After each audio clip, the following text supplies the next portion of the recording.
A win-lose society, and sometimes you don't always win even though you put your best effort, and you really got to measure that. And if you gave your best effort and you didn't win, you're still a winner.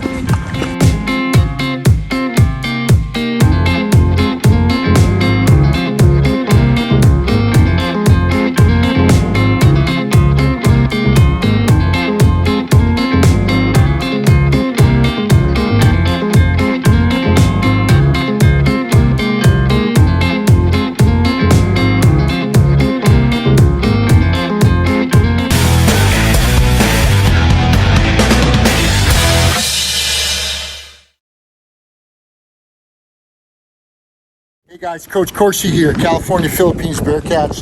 We are going on a walk down this beautiful Neptune Street in Encinitas, and we're going to talk about vlog number 20 and Coach John Wooden, and we're going to spend a lot of time talking about the full court press. So I hope you guys enjoy this. Hope you learned something. Please subscribe, comment, share, and most importantly, hit that notification button so you can be updated to all my newest videos. One of the things he talks about is scoring is the byproduct of something much more important, and that's called effort. And he talks about that if you can put forth your best effort, you can hold your head high regardless of the byproduct, which is called the final score. That's why he said he always took great pride in the 1962 team, the first team to make it to the Final Four, who lost to Cincinnati, the eventual winner. And he said he always took pride, and he told his players to hold their heads high because he felt they had given maximum effort even though they didn't win that game. And he said he told them, hold your head high as you walk out of the locker room. And he walked in front of them and he walked with them, and he held his head high as well. So, this is something that you got to learn, is that sometimes win-lose society, and sometimes you don't always win even though you put your best effort, and you really got to measure that. And if you gave your best effort and you didn't win, you're still a winner. You're still successful. You're still, even though the byproduct, which is the final score, doesn't reflect it, you are a winner.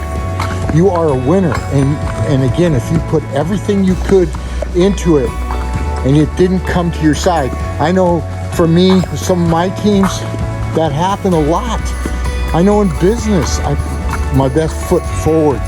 And sometimes the byproduct, the final score looked like we failed. But we did everything in our power to succeed as a coach and as a businessman. So hold your head high. Don't be discouraged. Don't let the way the world measures success or failure affect you. Okay, let's talk about the power of the press. So before the 62-63 season, the season after he went to the Final Four, he got two new players, which you guys are going to know well if you're my age. One is Keith Erickson, the other is Gail Goodrich. And his assistant coach then, Norman, began to explain to him, hey coach, we need to put in a full court press. And he had run a full court press at South Bend in the high school, and he'd also run a press at Indiana State when he coached there.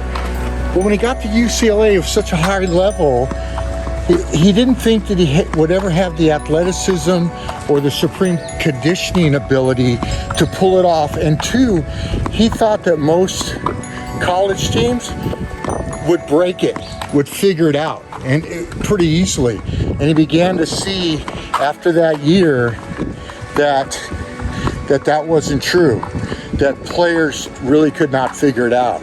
So in Keith Erickson, he said that he thought he had one of the most athletic, fast players he ever coached. And he felt that Keith was going to really be the catalyst to get the power of the press going. And so he really started pressing the 62-63 season. And then in 63-64, after teaching those players a year the power of the press, he had them all back for another year. And he said that was really the key. And a couple things about the press. One, The more you press, the more the other team, if they're not conditioned, tires out. The more they start making mistakes. And if they make one mistake, he says, then they make another. Then they start to panic and they make another. I love this quote from the coach, Forrest Toogood. That's a great name, by the way. Forrest Toogood at USC said that trying to break the press against UCLA was like being locked in a casket for 6 days. Crazy. So John Wooden really took advantage of human nature. So the press, as he began to perfect the power of the press and really use it as a weapon against other teams, the press began to call it what they called the 2-minute explosion. And this is very evident when they played Duke for the first national championship in 1964. They were down 30-27 in the early, second, 10-15 minutes to go in the first half. And he put on the press and he says that basically they outscored the other team 16 points to 2 in 2.5 minutes. And he said Duke never recovered and UCLA won its first national championship. He says in 1963 is when he really committed to teaching and applying the full court press. One of the things with the full court press that you really got to teach conditioning. You got to have athleticism, number one, but more importantly to that, your team needs to be in superior conditioning shape in order to run the press, in order to be destructive and to really set the stage for the other teams. You need to be fast. You need to have speed, and that would give you the edge over the other team. So he said going into the 64 season, he had all his starters back. Walt, Fred, Keith, Gail, and Jack. And so John Wooden, and so apropos, being the poet that he was, wrote a poem. I want to read this to you guys. With every starter coming back, yes, Walt and Gail, and Keith and Jack, and Fred and Freddie, and some more, we could be champs in 64. And sure enough, 12 months later, UCLA won its first national basketball tournament. So, power of the press was a key element in the success of UCLA during that first national championship. So the last thing I want to talk about the power of the press is I've coached a lot of teams over the years, and you really got to make sure you have the person. I think the main thing you got to remember is you always want to apply pressure, whether it's half court or full court. So every team I had, we could do a 1-3-1 trap. We could play deny man defense. But some teams I had, we couldn't press. We had too many big guys that were too slow. So we had to go to the trap, and we couldn't press. And other teams that weren't as big, and I would say for you guys support, if you have teams that aren't quite as big, but you're quick, that's when you got to put the press in. That's when you got to use the power of the press. And you got to stay committed to it. I remember probably the best team I ever coached, Grant's team. We had height, but we also had quickness. So when we put on the press, we take the big guy out, Jacob Alseldeck. We put in a smaller lineup.